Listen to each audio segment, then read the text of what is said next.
Today we're going to build a third hand, a helping hand. So, if you got a couple pieces of metal, just something to hold it in place for you while you weld. So I searched through my scrap pile and I came up with this stuff. And then this piece, it's a rod, and I just took it to my bench grinder and ground a point on both sides and then smoothed it out with my angle grinder. It just gives you a little more fine of a point to put on stuff. So this is all just scrap. I haven't cut or modified any of it. I've literally just picked it out of my trash bucket. This is the only thing I've modified so far. So what we want to do here is try and make something like a heavy arm that we can put this point on, and then we want a base in the back. So let's see here. What I'm going to do is take this solid piece and put it inside this hollow piece, just because I want something, I want some weight to it. So I'm going to put that inside there, and then I'm going to go ahead and tack weld that inside there. I'll go ahead and get the other side, just so it stays in place.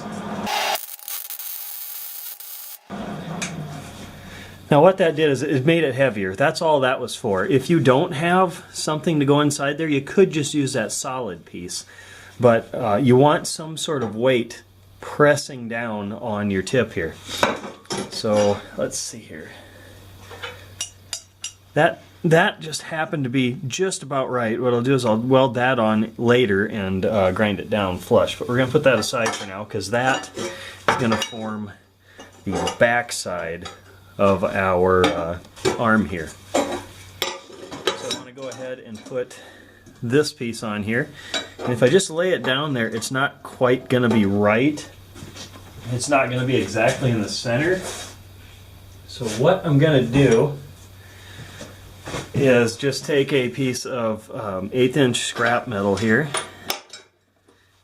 put it up like that, and that's pretty close.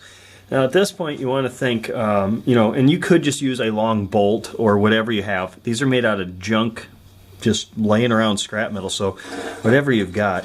What I'm going to do is offset it like this, and the reason I'm going to do that is because you might need more clearance on one side and less clearance on another. So if you've got flat stuff, it lays flatter, but if you have to get up over top of something, you have that ability too.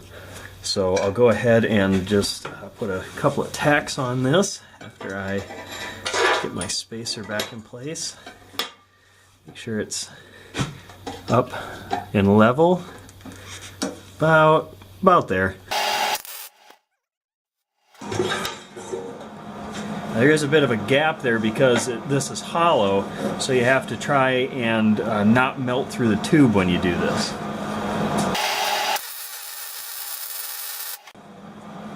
Bonus tip trick for you. If it's not super critical and you need to fill that gap, what you can do is just run a quick bead just on this thick part just across there to fill that gap in a little bit. As you can see, I've been bridging that gap, but I'm worried I'm going to get it too hot and it's going to fall in. So, this is not anything critical. It's not a trailer hitch or medical equipment or anything like that, so I don't really care. So I'm just going to run a quick bead across there. And now I've got a much smaller gap, and then I'll just run another one on top of that real quick. A bunch of you are going to call me cheaters for doing that. I don't care. And now I'll go ahead and just do a big fill weld over all of this.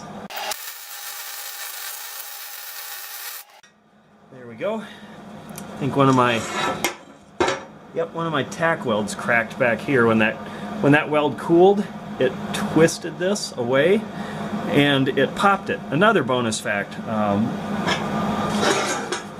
if you take this, it's a lot worse with TIG welding, but if you take this and you just start welding along this seam like that, what's actually going to happen is it's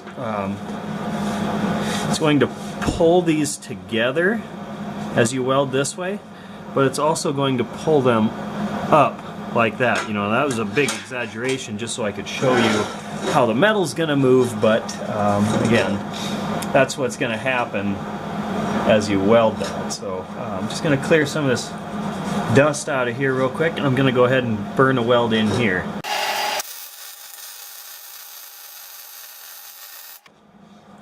And it really doesn't matter what you learn how to weld with, you know, if you're using MIG or stick, or even if you've got a TIG welder to start learning on, it doesn't matter. You can make it with anything. You could use an acetylene torch and braze this if you wanted to, whatever your chosen medium is that you want to learn with.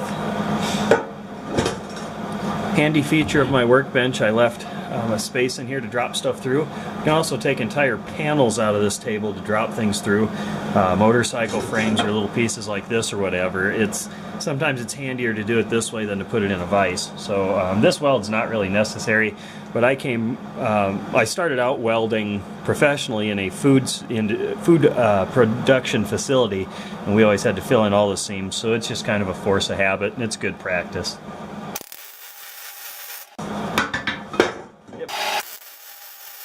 So there is that end of it, but it's falling all over the place. So what we need to do is drop this through my table again, and I'm actually going to measure something. Get it kind of centered. Okay, it's like 8 1/8-ish. So we want to put the center of this 4 inches right about there.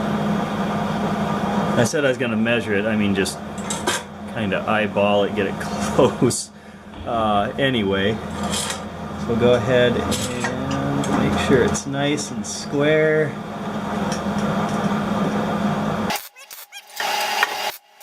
Burn a weld across here.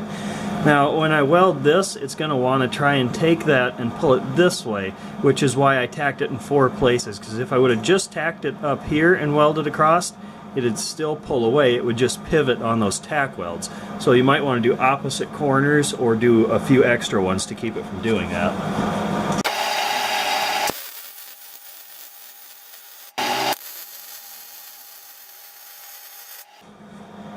Okay, and then I'm not going to weld here or here.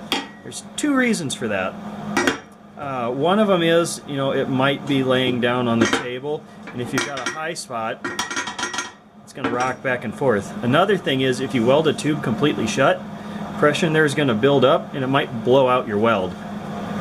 I do have a shop tips video on how to avoid weld blowout, but I'll tell you here, just drill a real small hole somewhere in here, and you can always go back and just zap it real quick, real hot, grind it off flush, nobody will know. There we go. So if you needed to, you know, maybe weld these 2 together, however, like that,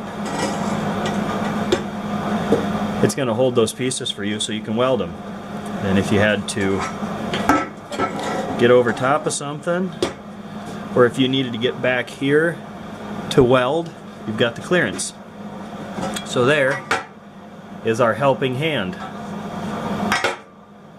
Once you get a little more advanced in your welding career, you can build something like this, or, you know, if you have a bunch of bolts laying around. That's what I made one of my third hands out of. Big piece of metal up here, wide base. There you go. So now, I've got 2 of them.